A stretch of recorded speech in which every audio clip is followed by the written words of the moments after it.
you cut down on the chance of that happening if you don't have these guys out there. But you also lose something in terms of your preparation and you saw how this team folded down the stretch last year. Maybe that wouldn't have happened if they had a more arduous offseason.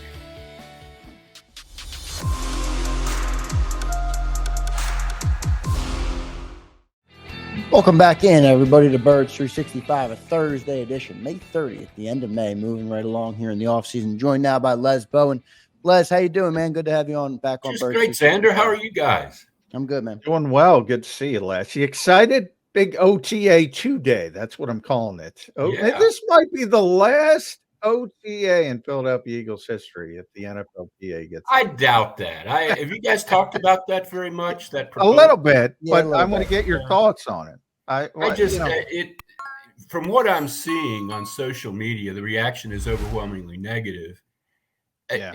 I don't see what benefit this provides. The idea for people who aren't familiar with it is that the NFLPA is kind of looking for a way I think they're trying to accommodate the idea of an 18-game season at some point. Yes, right. Yes.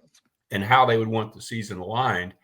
And the idea is that they would not have these OTAs and everybody or minicamp, and everybody would just show up at like the end of June, early July, and have a very long, involved training camp that would kind of ramp up as it went along. There are several problems with that. One, the biggest one to me is the NFL, ever since I've been covering it, has worked assiduously to make the offseason, every month of the offseason, to get something in there. Talk about the calendar all the time. It's made the combine a big deal, made the Senior Bowl a big deal, made the draft a huge attraction. These mini camps, if you take this away, you've basically got nothing after the draft until late June or early July. And I don't see how that benefits the league at all. But from a more practical standpoint, coaches, executives, players who are old enough to have kids, the only time in the year they have with their families when the kids are out of school is after minicamp in mid-June to maybe mid-July. That's their window for doing something with their family in the entire year. They don't get Christmas. They don't get anything, So taking that away, I think, is an even bigger problem for the – I just don't know who at the NFLPA, these are generally older guys. Whoever it is that came up with this, I don't know how much they workshopped it before they sent it out there. See, here's the thing with the NFLPA to me, and they always bite. Unlike the baseball union, which has been tremendous over the years for their players, and even the NBA, they never bite for money. They bite for living and off-season thing, and the league has been less. It's been all right. We'll get the 17th game. You can have less off-season stuff. If they give them the 18th game, I think the league will get on board. Even though, as you point out, and I pointed that out, the calendar, I think, is a big thing that fuels the NFL's popularity, and I think that hurts. But I think they'd be willing. Here, to me, is the biggest hurdle from a player perspective. Along with your astute family, I brought that up as well. It's the only time they have to be with their families, older players who have kids and things like that. I agree with you wholeheartedly. To me, the hurdle would be, is it voluntary or is it mandatory? Yeah. If those veteran players have to show up in late June, early July, no go. They will not go for it. If it remains as OTAs are now, voluntary, and let's be honest, Les, when we say voluntary, it's voluntary for a very few amount of players. That's what I was about to say. Yep. Yeah. 10 guys, Slay can show up. Fletcher used to pop his head in. That's what Fletcher would say. I'll pop my head in occasionally, try to show something to the young guys. They don't have to show up. James Bradberry doesn't want to show up, doesn't have to show up. Well, that's something we can. I don't want to get off on a tangent here, but that's something I wanted to touch on. Yeah, we'll I think touch there's on a fiction being. Oh, he has this other commitment. He's got to do this. He's got no. James Bradberry isn't coming here. No, until they release or trade him. Exactly. I mean, there's no reason for him to be spending any time whatsoever learning Vic Fangio's defense, taking up a spot on the field that the reps could go to some younger guy. He's not going to be here. They don't want him here. That's why he's not here. You know, I mean, about that, but I don't think I am. No. He has a charity event Birmingham, and he's had that, so he wouldn't have been here even if he wasn't here last week either. You know, no, and that's the thing. I said it yesterday on the show, and you can finish up your thoughts on the offseason, but with Bradberry as well. I mean the writing's on the wall. I mean they took two cornerbacks in the top 40. They don't have a spot for him. If you look at the depth chart they have at corner. You know, and the money and all that, they're just not going to have James Bradberry on the team this year unless 8 guys get hurt or something. So from Howie's perspective, look, I get in a vacuum. You want to get something for the guy. And maybe the best way to do that is to push this back to training camp. And maybe somebody suffers an injury. There's a lot of cornerback needy teams, and maybe you get something. But is that worth an unhappy guy being in the building for a day 3 conditional pick? Is that worth it? Or do you say, hey, James, thanks for 2022. I think they should have already moved on, to be honest. Yeah, me too. I agree. And it would help him get a spot. You know, the longer he goes on this roster, the less chance he has of really establishing himself somewhere else. I would rip off the Band-Aid there, but I'm not Howie. I don't know what their thinking is, you know, but yeah. But on the offseason thing, again, what is the benefit of this? What problem is this going to solve? 18th game. That's the only the NFL's perspective. They want that 18th game. And if that gets them the 18th game. But from the player's perspective, how is this better? Oh, I don't think it is better. From a player's perspective, I think it's a major loss. Coming up with this idea. Well, if my presumption is it's going to be voluntary for the veteran players, but I don't know that. If it's mandatory, I think it's a non-starter. I think everybody pushes back. The rank and file says, "Come on, I'm not showing up for a passing camp." Think if you're Lane Johnson, you're showing up for a passing camp. Right. Where you're not even out there. Basically. Yeah. What are you going to do all that time? Yeah. Because there's no hitting. There's none of that. The ramp up here, the offensive line will go down there today, Les, and the offensive line will be off to the side. They don't do anything. Yeah. And then the 7-on-7 start. At least you figure that at this point in the spring, they're doing like classroom work, you know, and getting to know each other and stuff like that. I guess maybe the second bye week is an advantage for players. You play one more game and get, one more bye week. It's a good absolutely. You want that, but I just don't see why they would want this. I do think, for coaches and executives, the time I ran into this as a reporter.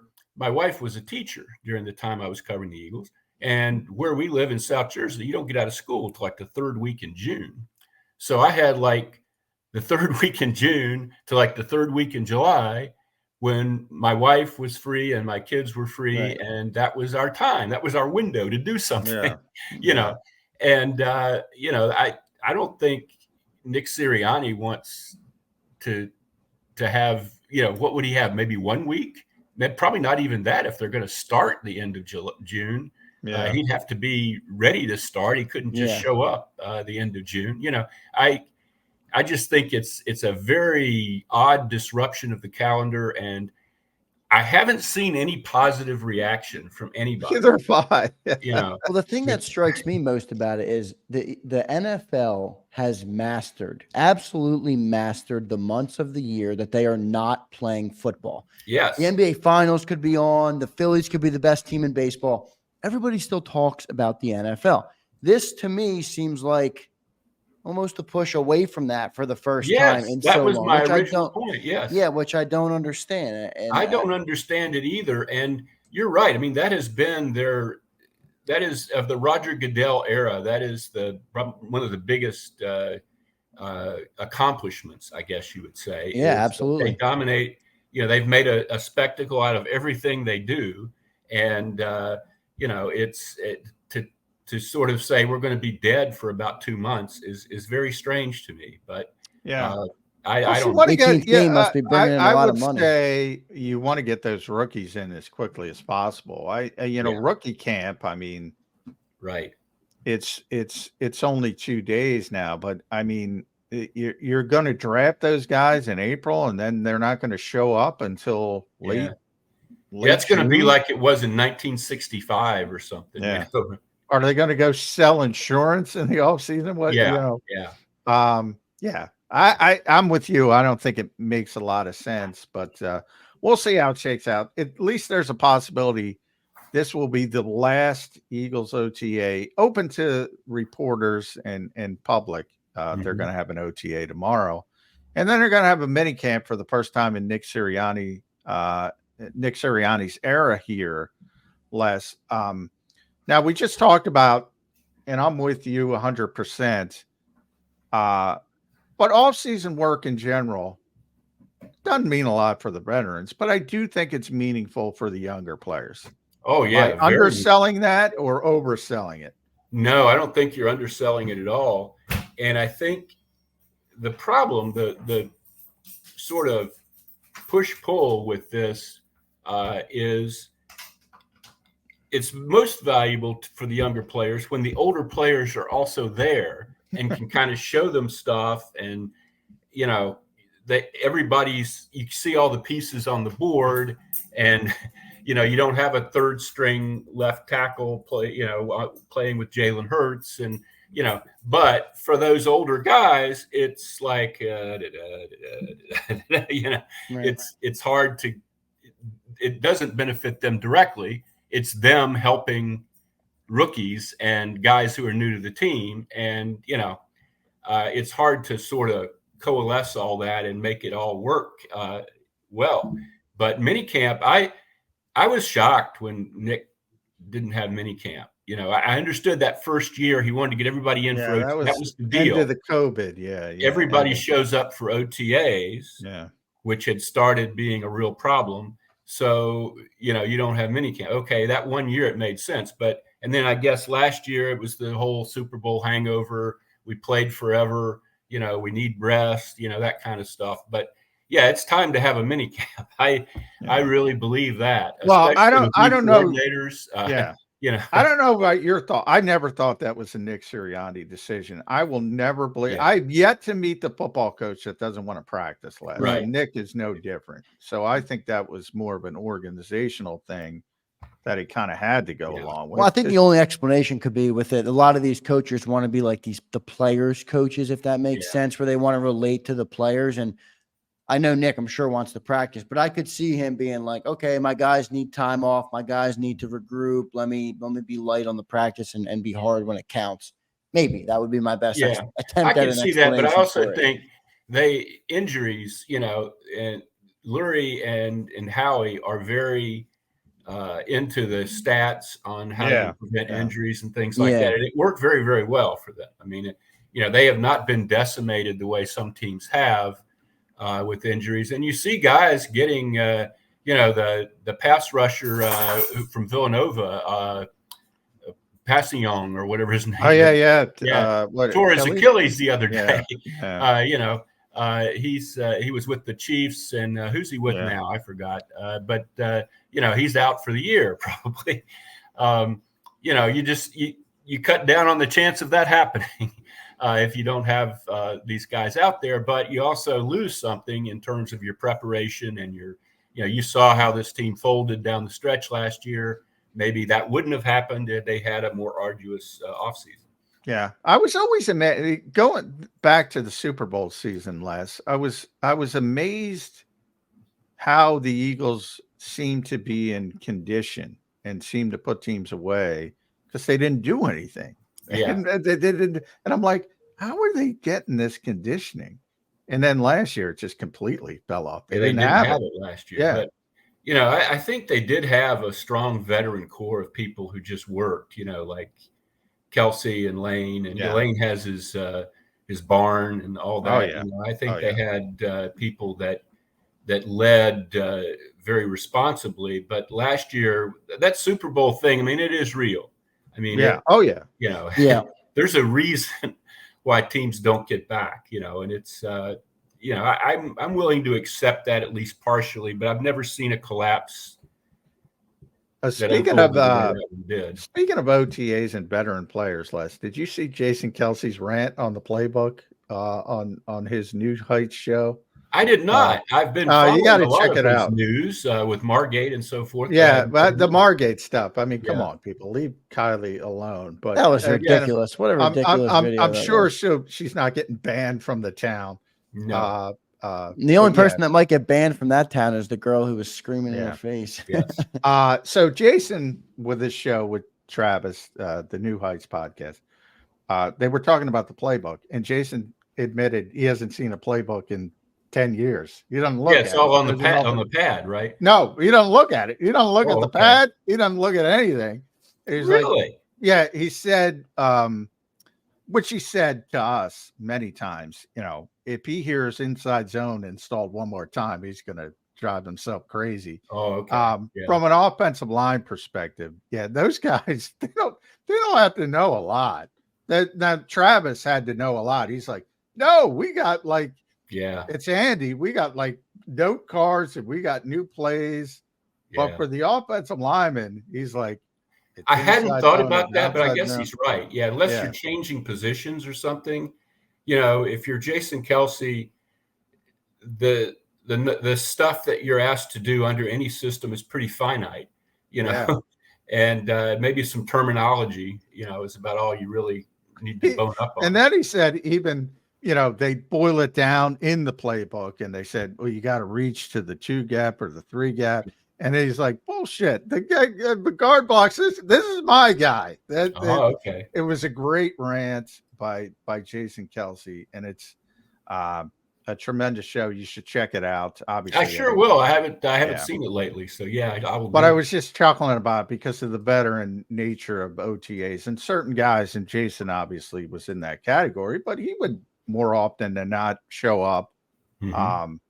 And that's the good thing of having good veteran leadership around those young players. More than anything else, Les, teaching them how to be professionals. Yeah.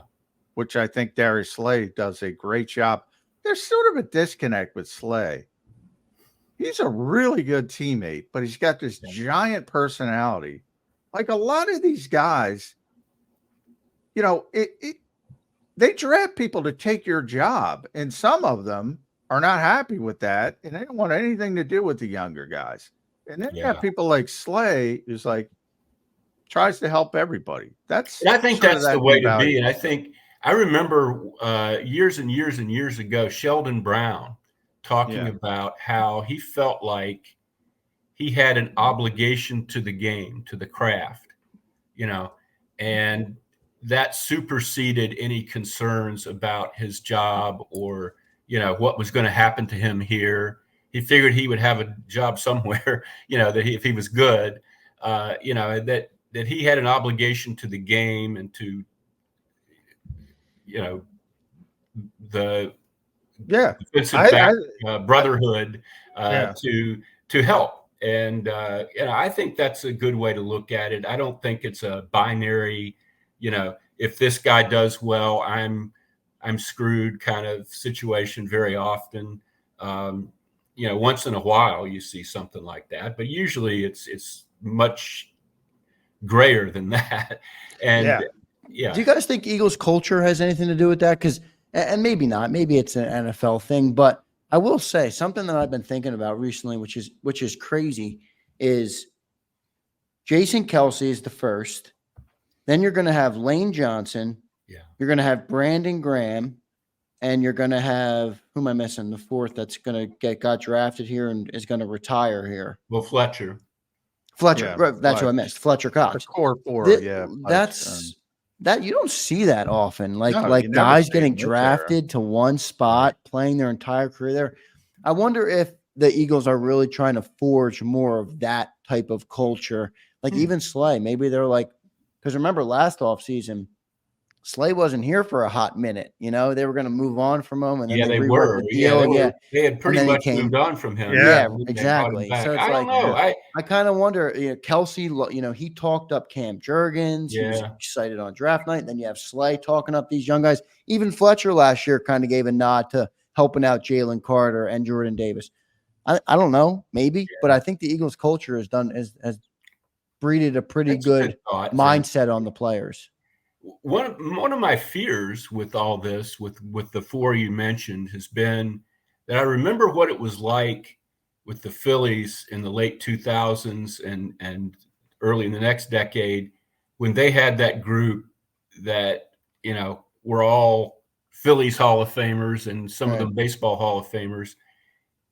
It's it's hard to move on from those guys, but B, you don't just, here's another Hall of Famer. It's when that group goes. Unless you're a Packers quarterback, the Packers seem to have figured it out. When that group goes, you're in for a downturn, and I hope that's not the case with the Eagles. But it's something I keep in the back of my mind is that this is some of the greatest players in franchise history have been on the field. That's how they got to these 2 Super Bowls within a short span of time, which has never happened in the history of the franchise before, and as those guys move on, it's not just going to be tra-la-la, we drafted this, we drafted that. Right. Yeah, it's very unlikely. I think Cam Jurgens is going to be a good player, but it's very unlikely that he's going to be Jason Kelce. And that's just the nature of it. And you got 4 guys, Lane Johnson, Fletcher Cox, Brandon Graham, and this will be it for Brandon Graham. Yeah. And it's more like there's certain guys that have done so much for your organization. I call it the Derek Jeter effect. He wasn't Derek Jeter at the end, but the Yankees were like, all right, play as long as you want, dude. I mean, just keep going. And the Eagles are that way with those guys, I think. Yeah, I wonder if they learned something from the whole Brian Dawkins thing where they let him. Oh, yeah. Maybe the Eagles think we get more. We profit more. Even if the player's not great on the field, we gain more from keeping them happy, showing them that we're going to take care of our own. And then maybe they go out and they spread that and help the young guys like you see BG doing, and Fletcher and Jason and, the ones we talked about. Interesting. Yeah, and I think Fletch can still play, and he walked away. Everybody's personality is different. He's not Brandon Graham. Brandon Graham is willing to go in there and be a spare part.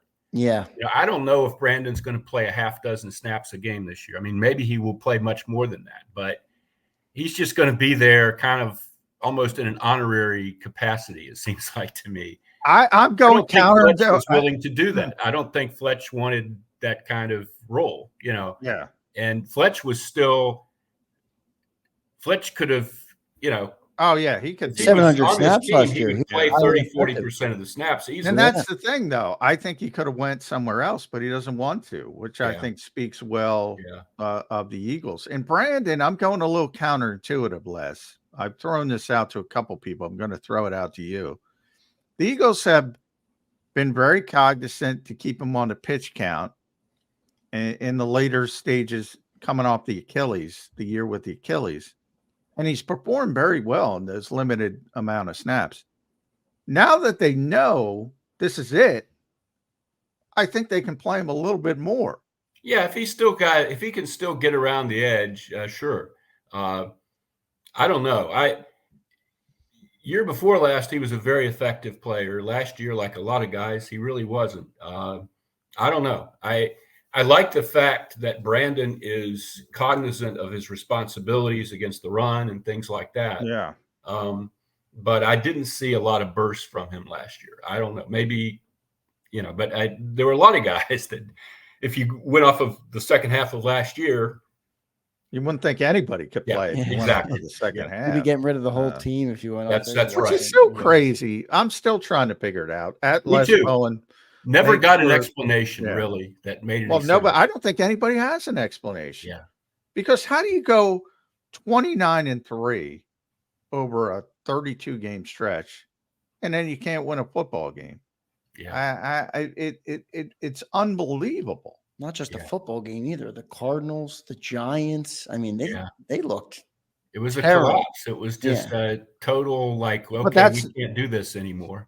That's how hard it is to win in this league, because they could have beaten the Cardinals. They should have beaten Seattle, but all of a sudden the play here goes the wrong way, play there goes the wrong way. You start losing games and it snowballs. So is their offseason an overreaction to that snowball?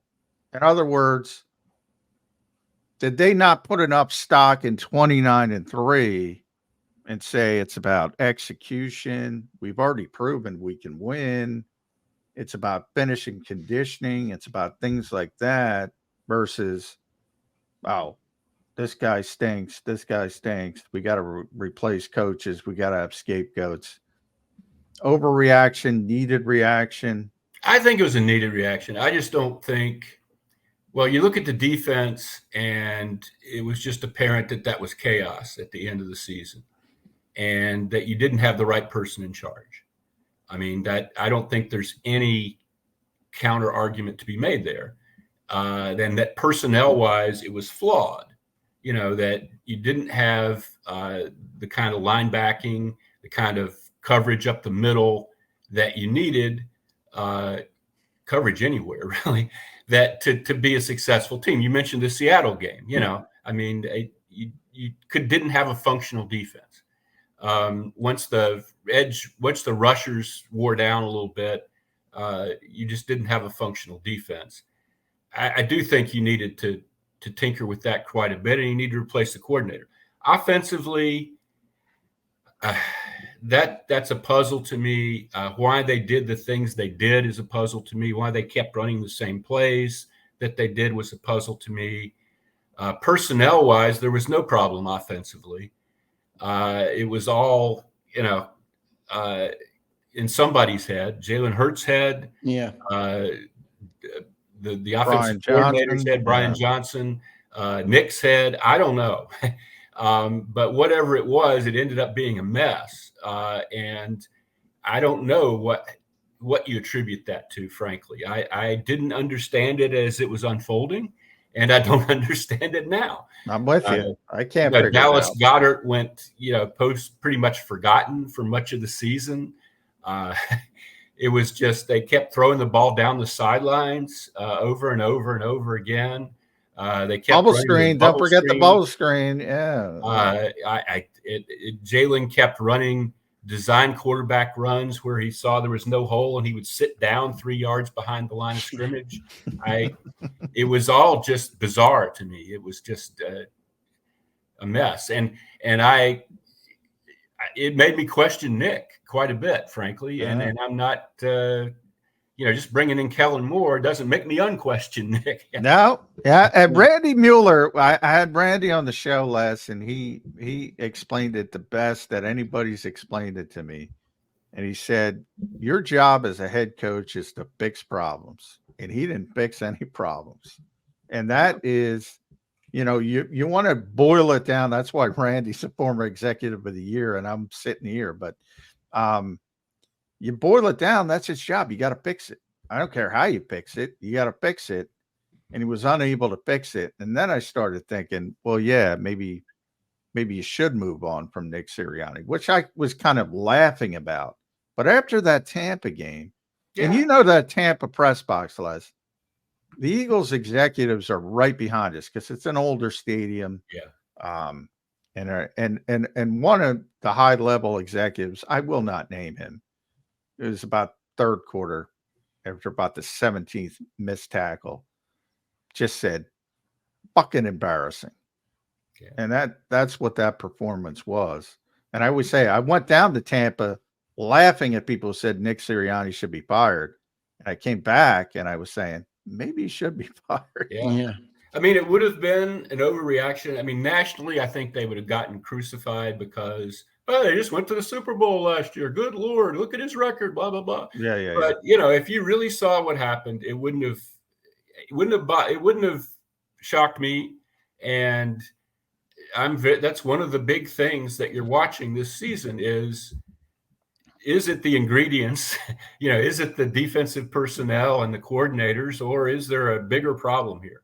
Actually, Les, I think you could make an argument that maybe the single biggest reason they kept Nick was because of that PR perception. Like, remember, they got some flack for moving on from Doug Peterson 3 years removed from the Super Bowl. Yes. And then you're going to have a guy goes to Super Bowl in year 2, wins 29 out of 32 games, like John mentioned. And now, you know, one thing goes wrong. Now he's out the door. Maybe that was the biggest reason they kept Nick, because it would have looked bad to move him. They would do it because of, like, they're worried about what you know, some talking head would say on the NFL Network. Like me, yeah. but you get, like with Jerry Jones, there's a perception among coaches that that's not the situation you want to work in. And that's why he never gets like the cool up and coming genius coach to work for him. You don't want to be an organization that just runs through, you know, successful coaches and these myths start going about Lurie. You know, Lurie thinks he's a football guy and Howie is a megalomaniac. And, you know, if you fired another coach that quickly, the league loves gossip. You know, and you really run the risk of creating that narrative in people's heads that this is a place you don't want to work, you know, and you don't, that's more real than, you know, what, you know, Stephen A. Smith or somebody says about you. No, I agree. But even to the point of, and at Les Bowen, make sure you follow Les on X, PHLY, doing a great job reading your stuff there. With our friends Zach Berman and Bo Wolf. Things are going well there. Les Bowen's Sean as well online. You can see Les at all those places. I would say when it comes to Jeffrey, who's a great owner, I say it all the time. I hope people hear me because they only hear the negative stuff. But I think it's legitimate to say, Les, that when the Eagles don't reach expectations, Jeffrey's going to want a scapegoat, period. End of sentence. I think that's fair. And I think that's a piece of gossip or narrative or whatever you want to call it. I think it's real. Yeah. Do you agree with that? Yeah. Well, I think he wants a solution. You know, he wants reasons and facts and figures and documentation. He's not a vibes guy, you know. He's a data guy, you know, and he wants there to be, okay, now we have to do this, you know, and maybe that's why Nick is still here. Maybe he couldn't work out for himself exactly what, you know, what needed, what exactly wasn't happening. But yeah, he wants to take action. He wants to be in control of a situation and take corrective action. So I see it that way. I don't know that I would use the term scapegoat, but I would use the term, you know, he wants problems corrected and he always wants to be in the vanguard of whatever's going on, you know, in the league. He doesn't want a retro, which is why the Belichick stuff doesn't have great legs to me, you know, because no. Well, he obviously loves Belichick. He loves the Patriots organization. He loves Robert Kraft. But yeah, I mean, he's 72. His whole history of hiring coaches, the exact opposite, really, of hiring Bill Belichick. So I'm with you. I don't think there's legs there. And it's good to be with Les Bowen because you're good to hear from you. Savvy man. Good to see you, Les. Always, I appreciate when you come on. And have fun down there today. I'm really looking for some new information. That was great last week with I thought the Tyler Steen and the Jalen Carter press conferences were quite reassuring about those guys and their approach to this season. So that's the kind of stuff I felt know good the about them fans are too, looking Les. for. You know. Yeah, I thought they we were will good. do our best. Mainly those two. We miss Les being down there every day, though. I miss it too. Yeah. And hopefully we see you more this season. We know I how hope so. Yes. the ironclad Eagles are with with access. Yes. Yeah. But good to see you, Les. Great to see you guys, and thanks very much. Les, thanks for joining us, man. We'll talk to you soon. Have a good day. Take care, Xander. There's Les Bowen joining us on Birds 365. Went a little over. Let's get our final thoughts on the show. Johnny Mac, before you're getting out of here, you're going down to OTAs. I'm excited. The fans are excited. Johnny Mac, I can see it in your face. I know you're excited. What's the one thing you're looking for heading down there today as we wrap up? Oh boy, the one thing I'm looking forward to is no traffic on the Walt Whitman. So everybody get out of the way. Now Johnny Mac's coming through. Yeah, everybody get out of the way. I guess I want to see how they handle the wide receiver spot more than anything else, because I think they got to rotate through these guys to try to figure out, is there a diamond in the rough amongst these young receivers that they brought in, because they need somebody. They need somebody to break through. And maybe it's Shawnee Wilson, maybe it's Anaya Smith when he gets healthy, maybe it's the rookies, maybe it's a Jacob Harris who's really big and really fast and has some experience and is a good special teams player, so he could have a dual role. But they got to find something at wide receiver, and maybe it's just the acknowledgement that we got to go outside and get somebody who's a little bit more proven. Yep. So we'll close up this edition of Birds 365. Before we go, though, a little bit of breaking news, John, as you talk about wide receivers. I'm going to pull up this chat because he copy and pasted the tweet I was going to read. Jalen Waddle gets a new 3-year deal, $84.75 million, $76 million guaranteed. And just like that, the Devontae Smith contract is looking all the better. Nico Collins signed. By the way, I don't know. Justin Jefferson's deal is going to be outrageous. It's going to be insane. I mean, it's Minnesota. Wait, will he want to take it in Minnesota?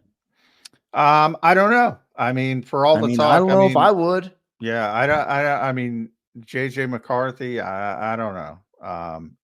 And it might be a situation where they're forced to trade him down the road. But either way, whether it's there or somewhere else, that contract is going to be something. Yep, absolutely. And everybody loves to hate on Kirk Cousins. I'll tell you one guy that loves Kirk Cousins. It's Justin Jefferson. Volume, baby. Volume. Yep. Yes, sir. So that'll do. We're way over on Birds 365 today, a little bit of overtime. So thanks everybody for staying tuned. Johnny Mac, thanks for your contributions. We'll talk to you tomorrow, and we'll be posting some of the footage you get today on JAKIB Sports. So thanks for the work you're doing. Get down there safe, and we'll talk to you tomorrow.